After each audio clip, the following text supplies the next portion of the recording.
Hi, everybody. We're going to be talking about chapter one today, which kind of introduces us to the field of victimology, has some important definitions, and then kind of preview some of the topics that we'll be reading about and talking about in the upcoming chapters, and also some of the concepts that really kind of drive home why it's so important to study victimology. First of all, um, we always have to think about who are the victims. The textbook opens with a story that you guys have probably heard about, the case of Amanda Knox, who was an American exchange student who was charged with the murder of a student in Italy named Meredith Kercher. And you can read about her case in the textbook if you're not familiar with it. There's also a great documentary on it as well. But it brings up the idea of who are the victims. Obviously, the young woman who was murdered, Meredith Kercher, is a victim, and that's clear. But are there other victims in this case as well? Was Amanda Knox a victim? Was she wrongly charged and convicted of the crime? So it just kind of gives you a different perspective that we can't always jump to conclusion about who is and who isn't a victim, because sometimes they aren't clearly apparent. And that's something we kind of have to keep in mind as we think about victimology. In the United States, recent estimates of the number of crime victims, including victims of violent crimes like homicide, rape, aggravated assault, and property crimes, and that's things like burglary, theft, car theft, are reached as high as 22 million cases per year.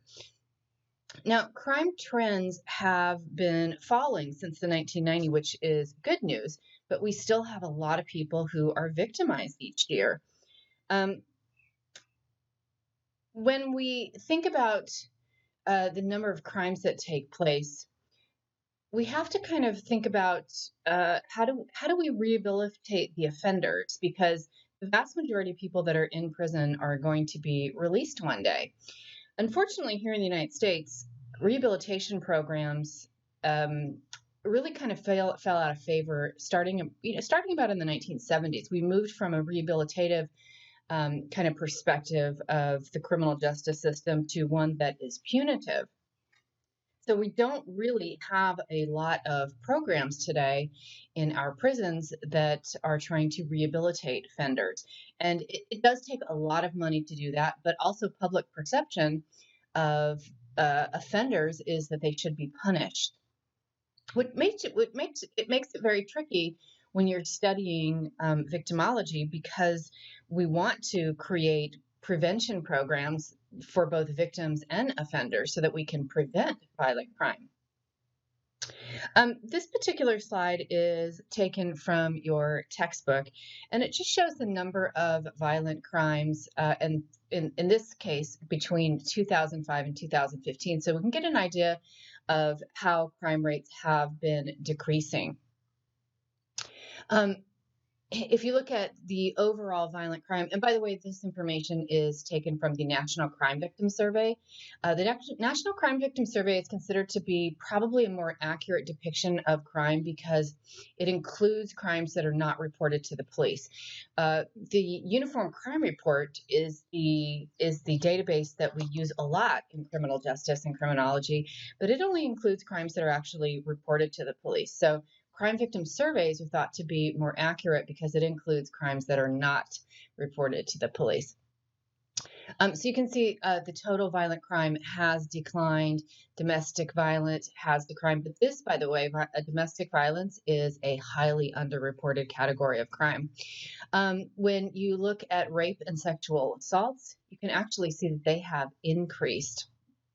And again, this is also a highly underreported category of crime. And then we have robberies have gone down and aggravated assaults have gone down. So some good news here. But again, a couple of these are highly underreported categories of crime. So whenever you're looking at official statistics with some of these categories, you have to kind of keep that in mind.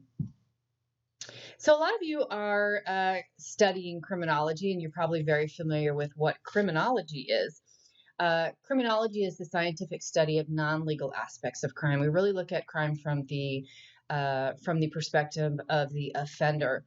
really kind of arose in the 18th century out of concerns about cruel and arbitrary means of justice, criminal justice, certainly here in the United States a little later, and using scientific methods to do research on kind of the etiology of criminal behavior and crime.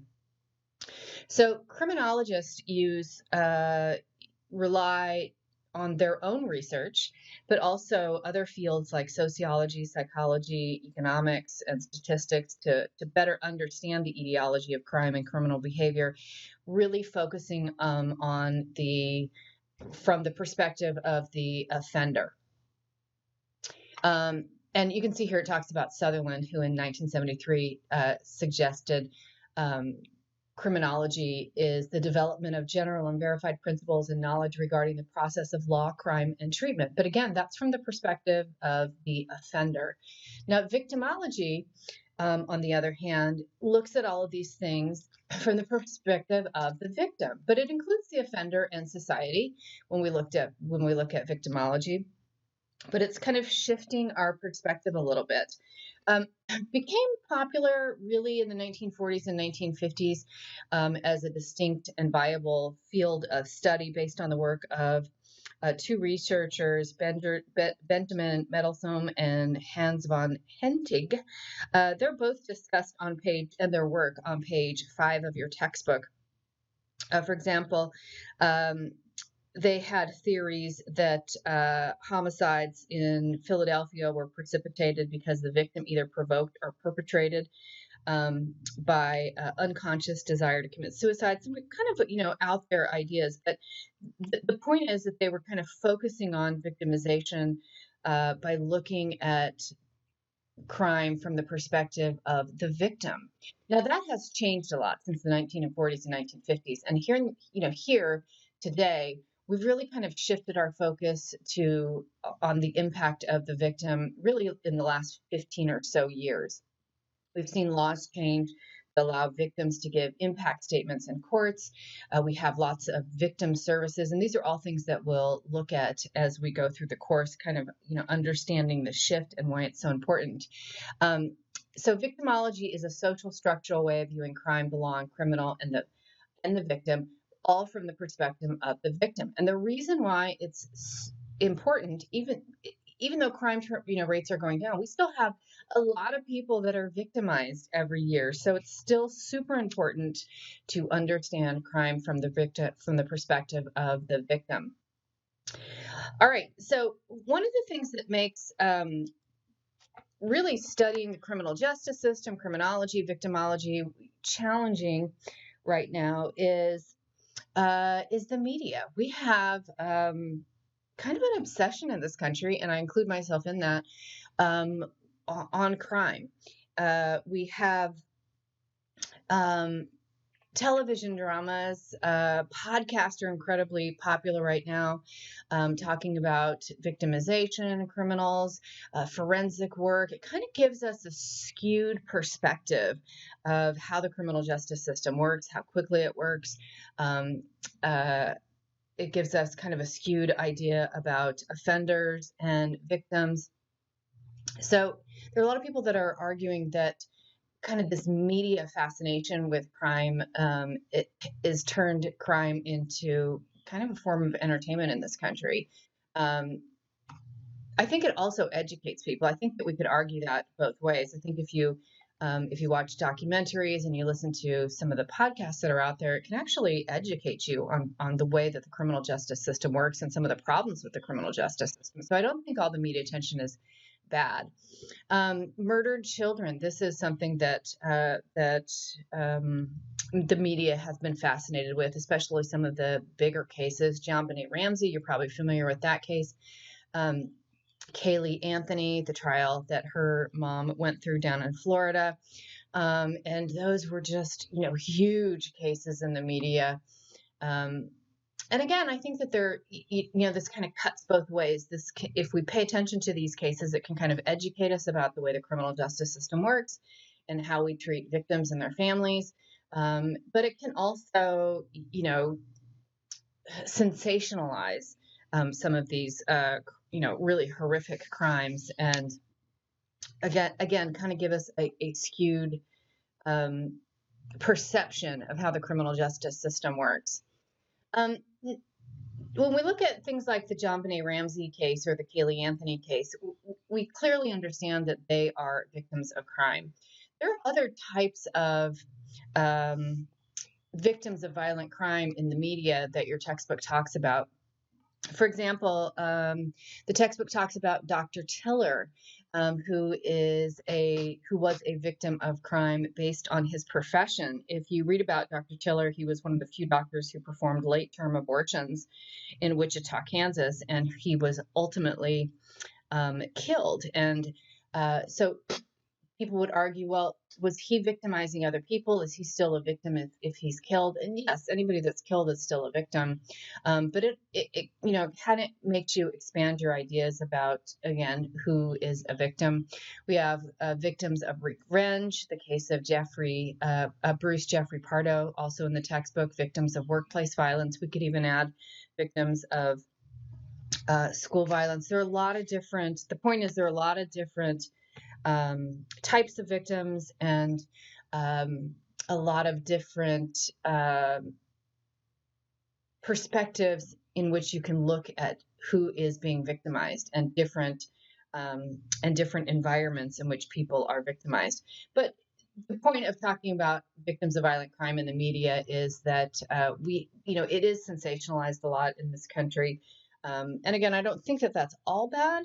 But it's certainly something to think about in terms of, is this how some people who don't study crime and criminology and victimology like you guys do, if somebody has no kind of idea about the criminal justice system, is this how they're getting all of the information, and is that kind of skewing their perspective of the system?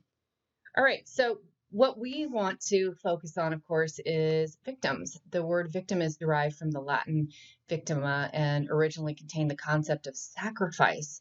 But for our purposes, we're looking at, from a legal perspective, crime victim refers to a person, organization, or business that has been directly harmed as a result of the commission of an offense that has been defined as illegal. So a violation of a criminal code here in the United States. And again, this kind of drives home the idea that, obviously individuals can be victims of crime, but we also have organizations and businesses that can be directly harmed, and society at large. So our idea about who is victimized really kind of needs to expand out as we go through the textbook to understand it's not just the person who's victimized, it's their family, it's their friends, it's organizations, it's businesses, it's societies, it's neighborhoods, it's communities. The impact of a crime really can expand out greatly. The concept of victim, now this was the concept of victim, this particular one is from Benjamin Medelson, who we talked about a little bit earlier. And in his scientific study of crime victims, he came up with this concept of victimhood that really kind of featured 4 fundamental criteria, and this was from 1976. Number 1, the nature of the determinant that caused the suffering. And again, these are going to be very different for every person who is the victim of a crime. So the suffering can be physical, psychological, both, depending on the type of the injuries and the type of criminal act. The social character of the suffering.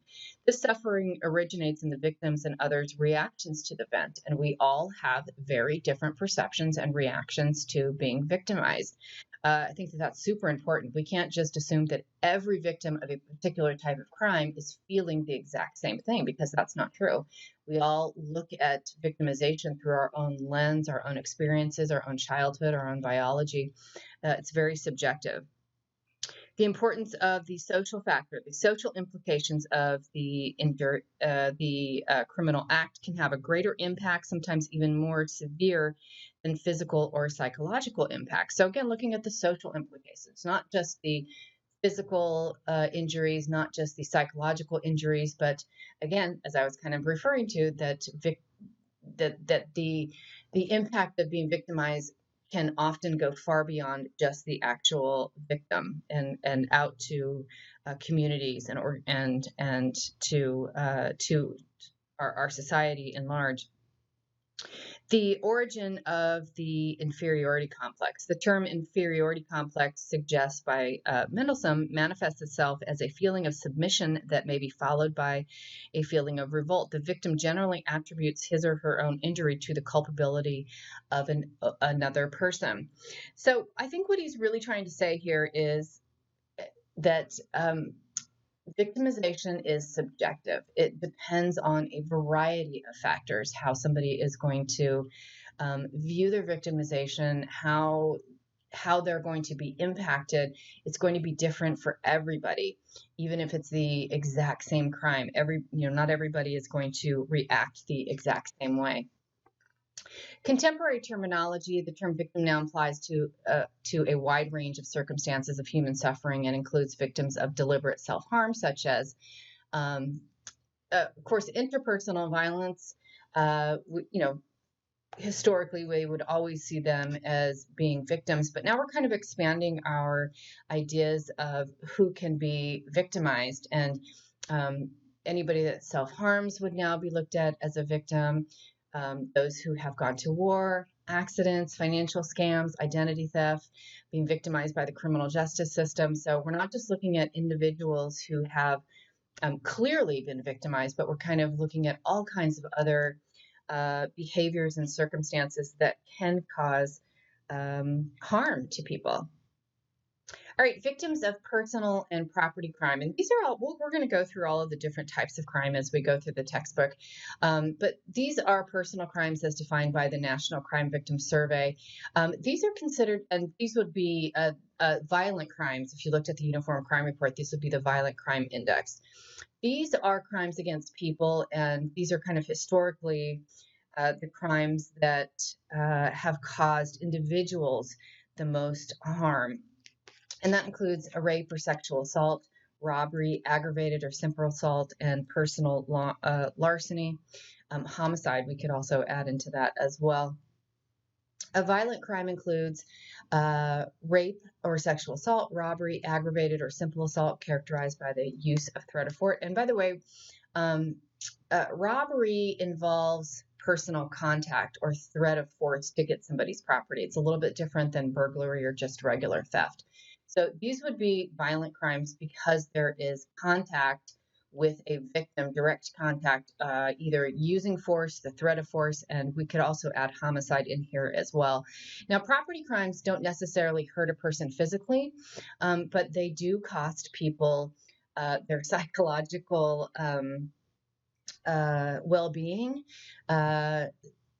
in addition to financial losses. So they can involve things like burglary, theft, damage of personal property, losing your personal property, but it usually does not involve the presence of a victim. Car theft would be another example of those. So these we worry about a little bit more in terms of how they impact the actual victim because there is contact. Property crimes, we worry a little bit more about the financial losses, but there are psychological impacts of property crimes as well. For example, if your house is burglarized, you're not home, so you didn't have any threat to you personally, but people have a lot of psychological harm from something like burglary. Their personal space has been invaded. They feel like they're not safe in their own home. These are the different types of crime that you're probably familiar with from your other classes, and they result in victimization. So these are all things that you're familiar with, but we'll look at these: burglary, larceny, personal crime, personal larceny, property crimes, robbery, vandalism, violent crime. And violent crime, again, these are the ones that are usually against people and involve either actual physical harm or the threat of physical harm. So they tend to get more attention because of the person being involved, but we still get victimization and lots of losses in these other areas as well. And the thing to keep in mind when we're looking at all of these is that not only can victims be individuals with violent crime, but again, just want to drive home that there can be other losses to business owners, the victimization can impact friends, family members, our neighborhoods, our organizations, our culture at large, and of course the financial losses. Victims of non-criminal harm, victims outside the domain of crime, and these would be more financial crimes, white-collar crimes, social harms like pollution, climate change, and other environmental crimes, state actions that violate national or international law. Again, most of these types of crimes don't get a lot of attention in the criminal justice system because they don't have kind of clearly defined victims, or the victims are organizations or companies. The losses are typically financial, so they don't get a lot of attention, but we'll definitely look at those as we go through the class. All right, trends in crime. When we look at trends in crime, we look at official statistics. And that can include the Uniform Crime Report, which is probably the most widely used database to track crime rates. The Uniform Crime Report shows that crime rates began to slowly decline starting in the mid-1990s.